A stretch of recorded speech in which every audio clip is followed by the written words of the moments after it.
नमस्कार, आप देख रहे हैं लाइव इंडिया हर पल। मैं हूं आपके साथ रेखा मिश्रा। झारखंड की राजनीति से इस वक्त बड़ी खबर सामने आ रही है। हेमंत सोरेन सरकार के मंत्रियों के विभागों का बंटवारा जो है वो हो चुका है। किस मंत्री को कौन सा विभाग मिला है, इसे बताने के लिए हमारे साथ सहयोगी रत्नेश जुड़े हुए हैं। रत्नेश, विभागों का बंटवारा हो चुका है, किस मंत्री के पास कौन सा विभाग गया है? देखिए रेखा, एक एक करके हम अपने दर्शकों को बताते हैं कि मुख्यमंत्री हेमंत सोरेन के पास कार्मिक प्रशासनिक सुधार एवं राजस्व विभाग है, गृह विभाग है, पथ निर्माण विभाग है, भवन निर्माण विभाग है, मंत्रिमंडल सचिवालय निगरानी विभाग है। वहीं अगर बात की जाए तो इस बार मुख्यमंत्री के पास एक विभाग एक्स्ट्रा आया है, वो है संसदीय कार्य मंत्री, जो अपने पास इस बार मुख्यमंत्री रखेंगे। राधाकृष्ण किशोर जो हैं, जो कांग्रेस के मंत्री हैं, उनको मिला है वित्त विभाग, योजना एवं विकास विभाग, संसदीय कार्य विभाग। दीपक बिरुवा की अगर बात की जाए रेखा, तो दीपक बिरुवा को राजस्व निबंधन एवं भूमि सुधार विभाग मिला है और परिवहन विभाग जो है उनको मिला गया है। चमरा लिंडा को अगर बताएं रेखा, तो चमरा लिंडा को अनुसूचित जनजाति, अनुसूचित जाति एवं पिछड़ा वर्ग कल्याण विभाग जो इनको मिला, अल्पसंख्यक कल्याण का विभाग को। अगर संजय प्रसाद यादव की बात की जाए, जो विभाग सत्यानंद भोक्ता के पास था, वो विभाग इनके पास ही रहेगा, राजद के पास ही रहेगा। श्रम नियोजन, प्रशिक्षण एवं कौशल विकास विभाग, उद्योग विभाग।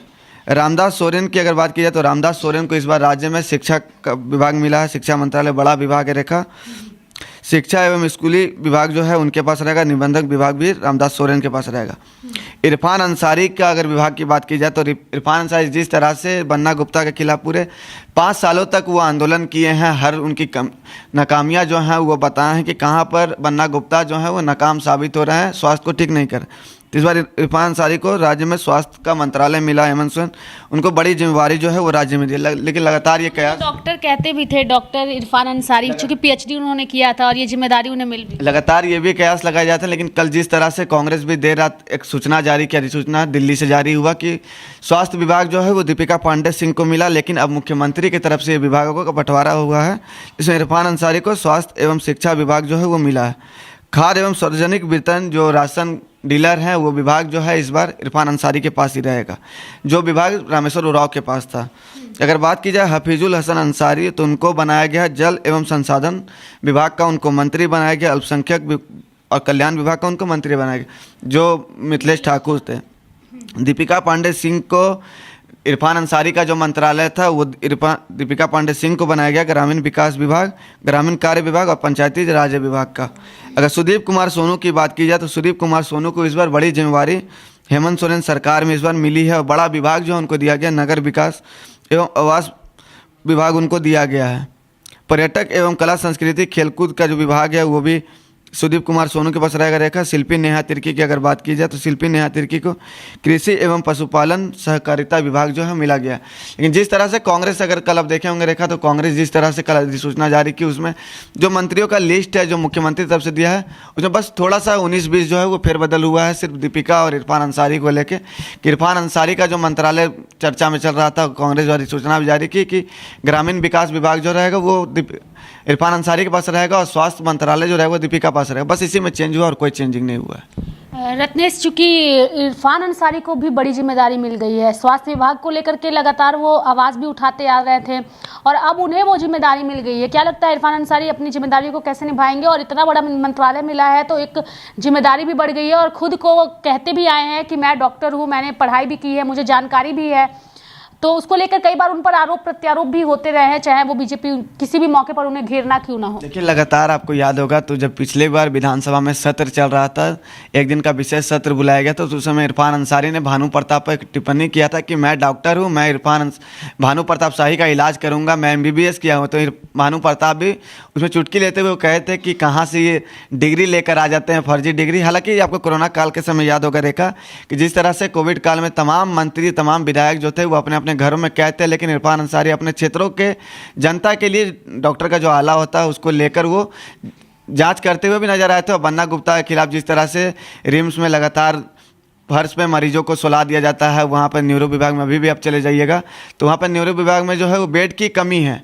तो अब इरफान अंसारी स्वास्थ्य मंत्रालय बन गए तो बन्ना गुप्ता की जो कमियाँ थी उसको दूर करने का वो अब काम करेंगे।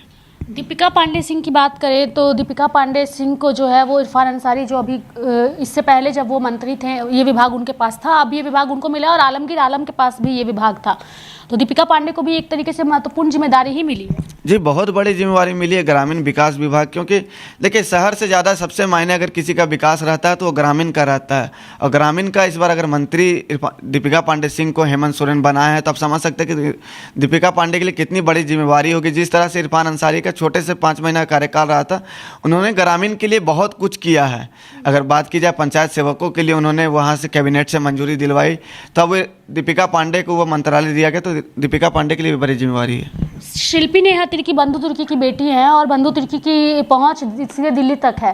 कांग्रेस के बड़े नेताओं के बीच उनकी पैठ है और इस बार उन्होंने अपनी बेटी को मंत्रालय दिलाने में सफलता हासिल की है। कृषि मंत्री उन्हें बनाया गया है।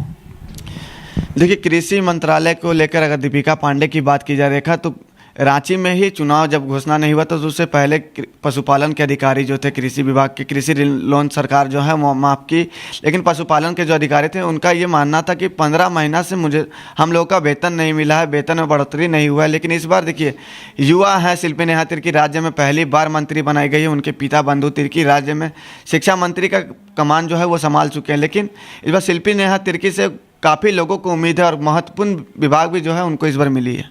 महत्वपूर्ण विभाग मिली है। सुदिव्य कुमार सोनू को भी नगर विकास विभाग दिया गया है और ये विभाग भी अपने आप में बेहद महत्वपूर्ण है और हेमंत सोरेन के करीबी रहने का इन्हें इस बार फायदा मिला है, पहली बार मंत्री बने हैं। देखिए, अब सुदीप कुमार सोनू को भी काफ़ी बहुत बड़ा विभाग है, नगर विकास विभाग भी कोई छोटा मंत्रालय नहीं है, बहुत बड़ा मंत्रालय है। क्योंकि देखिए, अगर राजधानी जो है, राजधानी की हम बात करें तो राजधानी से ही सारे कुछ होते हैं। अगर मंत्रियों की आवास की बात की जाए या फिर जो लोग झुग्गी झोपड़ी में रहते हैं उन लोग की आवास की बात की जाए, तो उस विभाग के मंत्री जो है सुदीप कुमार सोनू को बनाएगा। सुदीप कुमार सोनू जिस तरह से गरीबों की हक की आवाज़ के लिए आप देखे होंगे, जब वो विधायक थे तो सदन में बोलते थे, तो अब उनको खुद जिम्मेवारी जो है मंत्री हेमंत सोरेन ने ये दी है। मुख्यमंत्री हेमंत सोरेन ने उनको मंत्री बनाया है। शिक्षा विभाग की बात करें तो शिक्षा विभाग की जिम्मेदारी किससे मिली है रत्नेश? और शिक्षा विभाग भी एक बड़ा मंत्रालय है, पूरी शिक्षा व्यवस्था जो है उस विभाग के अंदर आती है, तो उसके बारे में मैं चाहूँगी कि एक बार आप शिक्षा विभाग के बारे में भी दर्शकों को बताइए कि शिक्षा विभाग की जिम्मेदारी किससे मिली है और शिक्षा राज्य की अब और कितनी बेहतर होगी नए शिक्षा मंत्री मिलने के बाद? देखिए, इससे पहले शिक्षा मंत्री बेबी देवी थी, लेकिन बेबी देवी चुनाव इस बार हार गई है, तो इस बार रामदास सोरेन जो घाटशिला से चुनाव जीत के आए हैं उनको बनाया गया। राज्य में अगर शिक्षा की आप बात की जाए तो जब मुख्यमंत्री 2019 में मुख्यमंत्री का पद संभाले थे, उसके बाद जो यहाँ के सरकारी स्कूल हैं उसको उन्होंने डेवलप करने का काम किया है, बहुत सारी सुविधाएँ। लेकिन आपको याद होगा रेखा कि जब टाइगर जयराम महतो जब चुनाव जीत कर आए थे तो आपको याद होगा टुंडी में वो एक जनता दरबार लगाए थे, वहाँ की महिलाओं से वो बात कर रहे थे। आपको वहाँ की महिलाएं जो हैं अपने पैसे से, वहाँ के जो ग्रामीण हैं अपने पैसा इकट्ठा करके प्राइवेट टीचर रखे हुए थे सरकारी स्कूल की, तो रामदास सोरेन को महत्वपूर्ण जिम्मेदारी दी है। तो रामदास सोरेन जो वहाँ पे टीचर की शिक्षक की व्यवस्था नहीं है वहाँ पे शिक्षक देने का काम करेंगे। रामदास सोरेन, मुझे लगता है ये वही रामदास सोरेन है जिन्होंने जब चंपई सोरेन बीजेपी में गए थे तो रामदास सोरेन को जो है वो चंपई सोरेन का विभाग दे दिया गया था। इस बार शिक्षा विभाग उन्हें मिला है, घाटशिला से जीत कर आए हैं और चंपई सोरेन के बेटे को मात दी है उन्होंने उस सीट पर। और जयराम महतो की बात करें तो शिक्षा को लेकर काफ़ी अभी इस वक्त एक्टिव है, वो खुद मतलब स्टूडेंट भी हैं और छात्रों के बीच पहुंच रहे हैं, अपनी बातों को रख रहे हैं। तो अब मुझे लगता है कि कई सारी कमियों को भी वो निकालेंगे और रामदास सोरेन के लिए भी एक जिम्मेदारी होगी उन कमियों को शिक्षा विभाग को दूर करना, जो भी उस कमियां। रामदास सोरेन के लिए जिम्मेवारी के साथ साथ एक चुनौती है। जिस तरह से राज्य में 5 सालों तक अगर शिक्षा की बात की, शिक्षा पूरी तरह से ठप थी रेखा। बेबी देवी जो थी उनको खुद जो है वो बोलने नहीं आता था, खुद ढंग से वो लिखने नहीं आता था। उससे पहले उनके पति स्वर्गीय जगन्नाथ महतो के पास शिक्षा विभाग था और कई तरह के विभाग थे उनके पास, तो वो जो थे शिक्षा में काफ़ी कुछ किए हैं। लेकिन जिस समय से बेबी देवी शिक्षा का मंत्री बनी थी उसके बाद से शिक्षा की जो यहाँ चौपट थी वो पूरी तरह से दुरुस्त नहीं हुई थी, ख़त्म हो गई थी। लेकिन रामदास सोरेन से काफ़ी लोगों को उम्मीद है। जिस तरह से अगर बात की जाए, हमने टाइगर जयराम महतो का जिक्र किया, टाइगर जयराम महतो विधायक बनने के बाद ही सबसे ज़्यादा अगर उनका किसी पर फोकस है वो शिक्षा और स्वास्थ्य पर है। तो स्वास्थ्य का मंत्रालय तो हमने आपको बताया कि इस पर किनके हाथों गया है, इरफान अंसारी के पास।